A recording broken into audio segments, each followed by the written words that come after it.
मत्स्य व्यवसायाला शेतीचा दर्जा। आज झालेल्या मंत्रिमंडळाच्या बैठकीमध्ये महत्त्वाचा निर्णय जाहीर। शेतीप्रमाणे मत्स्य व्यावसायिकांना सुद्धा आता नुकसान भरपाई मिळेल। गोसीखुर्द धरण प्रकल्पासाठी जवळपास 26,000 कोटी।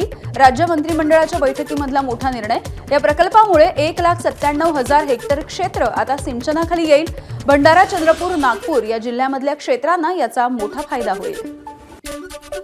नाशिकच्या पेठ तालुक्यामधील पाणी टंचाईचं भीषण वास्तव। बोरीची बारी या गावामधल्या ग्रामस्थांवरती पाणी विकत घ्यायची वेळ आली आहे। दिवसाला कमाई 200 रुपये आणि पाण्याचा खर्च 60 रुपये।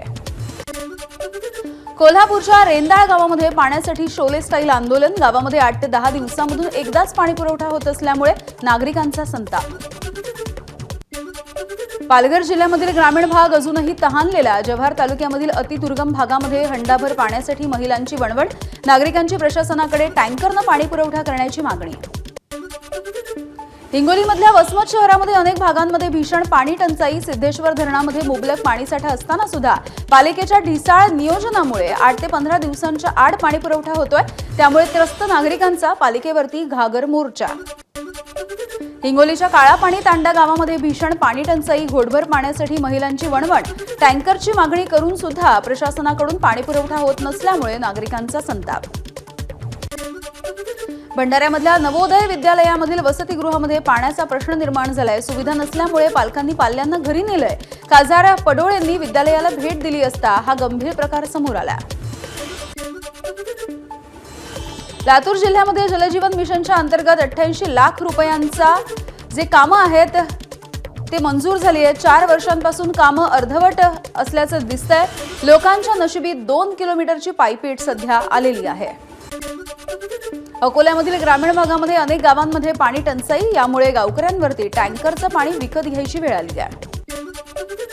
पाणी टंचाईवरती मुख्यमंत्री फडणवीसांनी सर्वपक्षीय बैठक बोलवावी। खासदार सुप्रिया सुळे यांची मागणी आहे। पाणी टंचाईवरती एकत्र येऊन काम करण्याची गरज, सुप्रिया सुळेंचं विधान।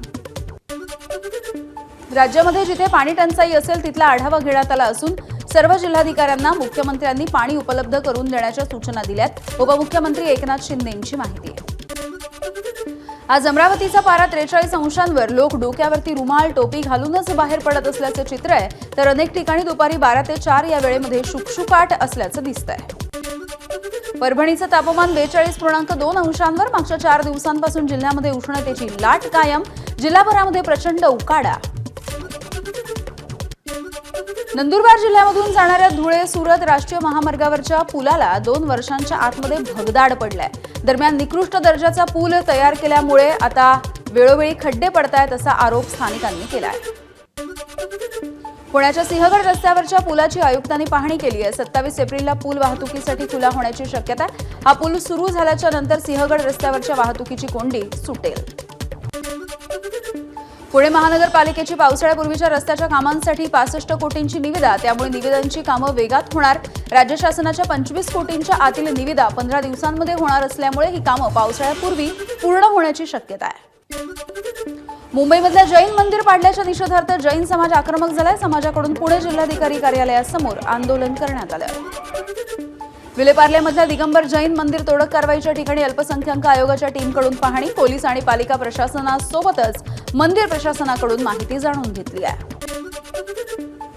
पालघरच्या डहाणू तहसील कार्यालयावरती धडक मोर्चा। जनसुरक्षा विधेयकाच्या निषेधार्थ मार्क्सवादी कम्युनिस्ट पार्टीच्या नेतृत्वाखाली मोर्चा।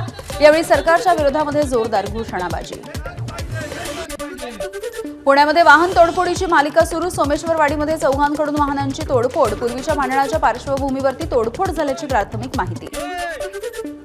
लुटीचा बनाव रचत पेट्रोल बॉम्बने बँकेमध्ये स्फोट घडवल्याचा प्रकार समोर आलाय। छत्रपती संभाजीनगरच्या वैजापूरमधली धक्कादायक घटना आहे। मात्र जुन्या गुन्ह्यातील पुरावे नष्ट करण्याच्या हेतून महाराष्ट्र ग्रामीण बँकेमध्ये स्फोट घडवल्याची माहिती आहे।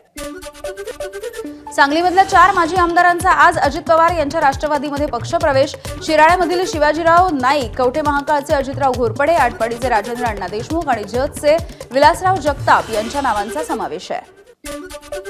सोलापूर जिल्ह्यामधील 11 तालुक्यातल्या 1025 जागांसाठी सरपंच पदाची आरक्षण सोडत जाहीर। 50% ग्रामपंचायतीवरती आता महिला राज असेल। जात वैधता प्रमाणपत्र सादर न करणाऱ्या ग्रामपंचायत सदस्यांच्या पदांवरती गंडांतर येण्याची शक्यता आहे. गोंदियाच्या 25 गावांमधील 45 सदस्यांनी अद्यापही जात वैधता प्रमाणपत्र सादर केलंच नाहीये. मुस्लिम संतांची वक्फ बोर्डाकडची जमीन परत द्या. श्रीगोंद्याचे भाजपचे आमदार विक्रमसिंह पाचपुतेंचे मुख्यमंत्र्यांना पत्र. ट्रस्टकडून अहिल्यानगरच्या जिल्हाधिकाऱ्यांना निवेदन. परभणीच्या पाथरीमध्ये मानवी हक्क अभियानाच्या पदाधिकाऱ्यांचं 7 दिवसांपासून साखळी उपोषण. शिंदेच्या शिवसेनेचा आंदोलनाला पाठिंबा. भूखंड घोटाळा प्रकरणामध्ये माजी आमदार बाबाजानी दुर्राणी यांच्या विरोधामध्ये तात्काळ एसआयटी चौकशी सुरू करण्याची आंदोलकांची मागणी. अकोल्याच्या प्रहार पक्षाचे उपजिल्हाप्रमुख अरविंद पाटील यांच्यावरती गुन्हा दाखल. अरविंद पाटील आणि पातूरचे नायब तहसीलदार यांच्यामधलं संभाषण व्हायरल झालंय. अश्लील शिवीगाळ आणि मारहाणीच्या धमकी देणारी ऑडिओ क्लिप सध्या व्हायरल होतीये. सोलापूरमधील डॉक्टर शिरीष वळसंकर यांच्या आत्महत्येच्या प्रकरणामध्ये त्यांच्या मुलाचा आणि सुनेचा जबाब पोलिसांनी नोंदवला. सूत्रांच्या माहितीनुसार वळसंकर यांनी काही वर्षांपूर्वी हॉस्पिटलची पूर्ण सूत्र ही मुलगा आणि सुनेवरती सोपवली होती. एबीपी माझा, उघडा डोळे बघा नीट.